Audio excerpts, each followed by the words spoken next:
I own some Rary Capital tokens, RGT, right? Hmm. And what am I going to have to do here? What's happening there? Yeah. So Rari, I don't know exactly the right pronunciation, but yeah, their token RGT, it is proposed to merge with the token called Tribe from Fei Protocol, FEI. And Fei is a decentralized stable coin. They are basically backstopping this stable coin with liquidity and a treasury. They have some interesting economics there to keep this stable coin pegged to the price. You know, it kind of competes in the broader stablecoin market against like MakerDAO and Frax, some of these other newer stable coins. But they proposed to merge with RGT because there is some synergy between these protocols. So Rari provides these things called fuse pools. They're sort of like isolated lending markets so that you can, put collateral in there and you can borrow against that collateral, but you're not exposed to black swan risk of all the assets. Compare this to like Aave, where every single token that goes into the Aave money market, you as a liquidity provider or borrower, you're exposed to the risk of a black swan event. If that token crashes faster than they can liquidate the positions, then you could have socialized losses in the whole platform, and everyone just has to take a haircut.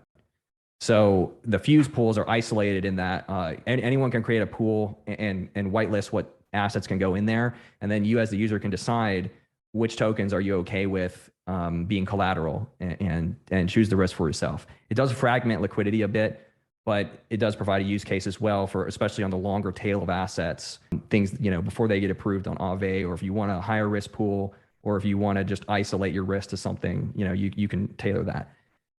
The issue is Rari needs to create a lot of capital in these pools. They want there to be, a lot of tokens that you can borrow against and generate demand for this product. And on the other hand, Fei needs demand for their stablecoin. They need, people using it and depositing it in places. So they see that this merger is sort of an opportunity to bootstrap both of their products and generate a cyclical demand. So about 2 or 3 weeks ago, this proposal was posted on their forums to do this merger.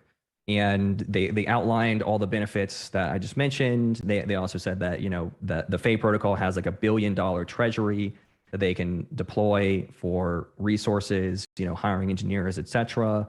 They'll be combining their engineering talent to iterate on new products. And they will have a pro rata conversion of RGT to Tribe based on some market rate that they'll decide on. But the reception has been mixed in the community, and there's been some good points made against this proposal. One of them that I saw that really stood out to me was that the fully diluted valuation of Tribe is a lot higher than RGT because there's something like 2.7 times more Tribe that is currently locked up than circulating. So there's a lot of future supply to come into the market and inflate the supply, whereas RGT does not have that.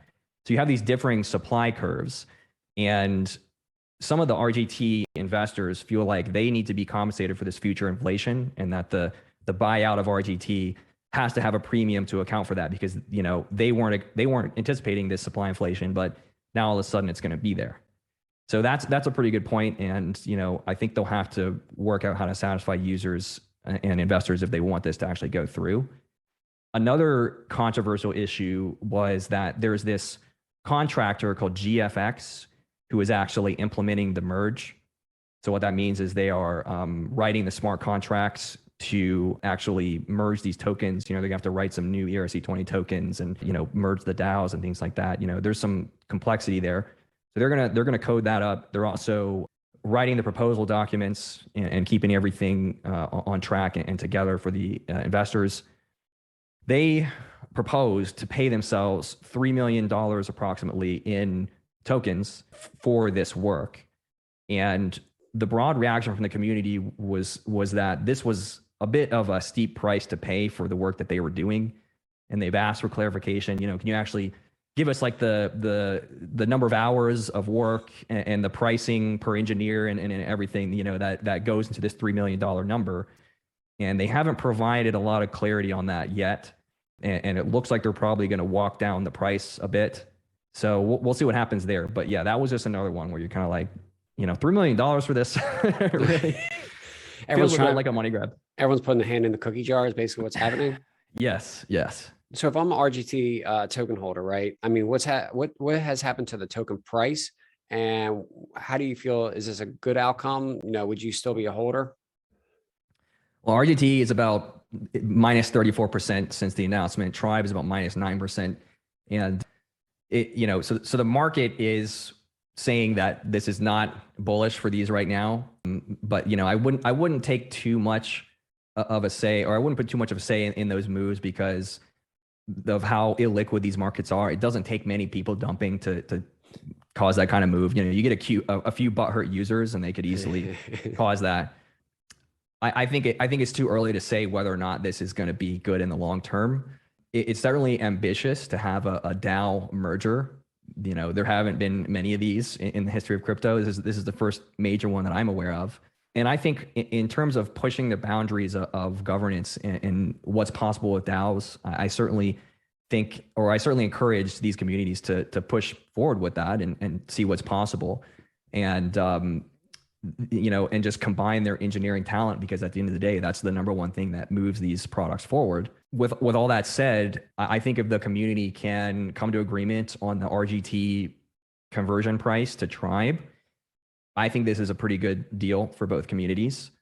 But, you know, I personally don't hold any RGT or Tribe, so I'm not really invested in this process. I'm just sort of watching how it unfolds, and I hope it ends well for everybody. Well, I'm a holder, have been since the spring or beginning of the year or something. I know I was up at least a handful with 3 or 5X or something like this a month or so ago, but maybe with 30% down, it might not be. But I hope it plays out well. I'll have to kind of get plugged into what's happening there, because I was out of the loop this last week. So, and back on the margin thing. So basically, like the difference in the pools is kind of what some people might see in their Binance account between like what's isolated margin and cross margin. Is that kind of what you're implying between what you know the fuse pools are? It's similar to that. Yeah, it basically isolates the risk of major market moves to just certain assets as opposed to a broad pool of assets. And you know, it's definitely something that margin users need to be aware of. If you're going on margin or you're providing capital for margin, yeah, you want to know what black swan risks you are susceptible to, because you know, black swans in crypto do exist and it happens all the time. We get these major market moves that just flush people out, partly because of all the leverage that people use. But it's one of those things where you're not going to think about it until it comes and slaps you on the side of the face and says, hey, guess what? You just lost all your money to this, you know, small token in the pool. So, you know, I definitely think that there is a market for fuse pools, and, you know, we're already seeing a lot of use cases for it. I do think that this merger could make that even more powerful, because they'll have more liquidity to bootstrap these pools with and allow people, you know, for example, if you want to short some token that you don't like, but it's not on any of these other markets, you can create a fuse market for that and, you know, hopefully bootstrap some liquidity and allow you to go short. And do you think as we see more mergers happen here in the future, do you think it should always be like kind of determined by the token holders or voted on by the token holders when it comes to what's going to happen, mergers or the fees that are paid out? Yes, absolutely. You have to satisfy the token holders, because at the end of the day, that's the whole point of these DAOs, is that they are token holder ran communities.